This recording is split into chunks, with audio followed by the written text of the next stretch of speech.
इंदिरा एकादशी हिंदू धर्म में पितृपक्ष के दौरान आने वाली एकादशी है, जो आश्विन मास के कृष्ण पक्ष की एकादशी को मनाई जाती है।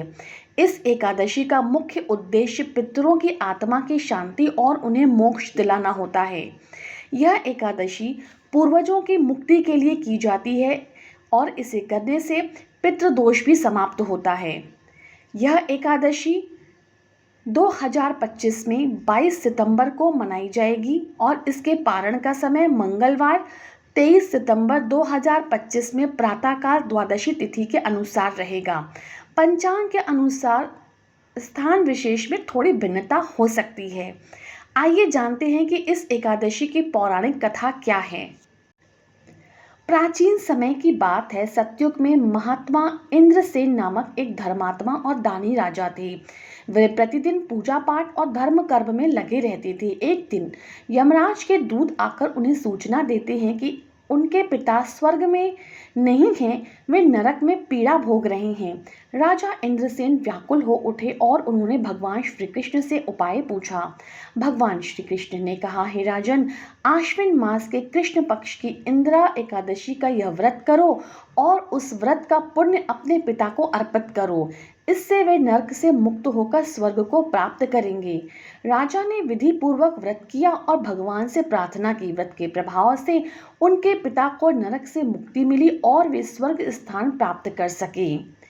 आइए जानते हैं कि इसकी पूजन विधि किस प्रकार से करनी है। व्रत की तैयारी दशमी से ही प्रारंभ करनी है। उसी समय सायंकाल के समय एक बार सात्विक भोजन करें और मांस, मदिरा, प्याज, लहसुन आदि का पूर्णतः त्याग कर दें। एकादशी के दिन प्रातःकाल ब्रह्म मुहूर्त में उठकर स्नान करके स्वच्छ वस्त्र धारण करें। पवित्र स्थान पर भगवान विष्णु और पितरों की तस्वीर स्थापित करें। दीपक जलाएं, गंगा जल छिड़कें और पूजा स्थल को भी शुद्ध करें। भगवान विष्णु को पीले पुष्प, तुलसी पत्र, चंदन, धूप और फल मेवा अर्पित करें। ओम नमो भगवते वासुदेवाय नमः मंत्र का जाप करें। पितरों का श्राद्ध भी करें। जल, तिल, कुश और पिंडदान से तर्पण करें। दिन भर व्रत रखें, फलाहार या निर्जल व्रत करें। रात्रि में जागरण करते हुए भगवान विष्णु का नाम स्मरण करें। द्वादशी के दिन ब्राह्मणों को भोजन कराएं, दान दक्षिणा दें अपनी सामर्थ्य के अनुसार और व्रत का पालन करें। व्रत के कई नियमों का पालन करना भी अति आवश्यक है। व्रत की शुरुआत दशमी से ही करें।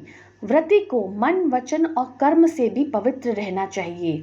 झूठ, क्रोध, छल कपट, अपवित्र वस्त्र, अपवित्र भोजन से दूर रहें। किसी की भी निंदा या अपमान ना करें। एकादशी पर ब्रह्मचर्य का पालन करना चाहिए। रात्रि जागरण करने पर विशेष पुण्य फलों की प्राप्ति होती है। अगर कोई एकादशी का व्रत करता है और उस दिन कुछ खास उपाय करता है तो यह अत्यधिक लाभकारी होता है। एकादशी के दिन पीपल के पेड़ के नीचे दिया जलाएं और पितृ दोष से मुक्ति के लिए प्रार्थना करें और उनके मंत्रों का जाप करें। पूर्वजों की आत्मा की शांति के लिए तिल, कुश और जल से तर्पण करें। गाय को हरा चारा खिलाएं। काले तिल और सफेद वस्त्र का दान करें। स्वयं के कल्याण के लिए विष्णु सहस्त्र नाम का पाठ करें। तुलसी के पौधे की पूजा करें और उसके चारों ओर परिक्रमा करते हुए गरीबों को भी भोजन कराएं। अन्न वस्त्र दान करें। यह अत्यधिक शुभ माना गया है। इसका व्रत करने से पितरों को मोक्ष मिलता है, पितृदोष का शमन होता है, वंश वृद्धि और संतान सुखों की प्राप्ति होती है, मृत आत्माओं की पीड़ा को शांति होती है, व्रती को पुण्य और मोक्ष की प्राप्ति होती है। यह व्रत 100 यज्ञों के फल के बराबर माना गया है।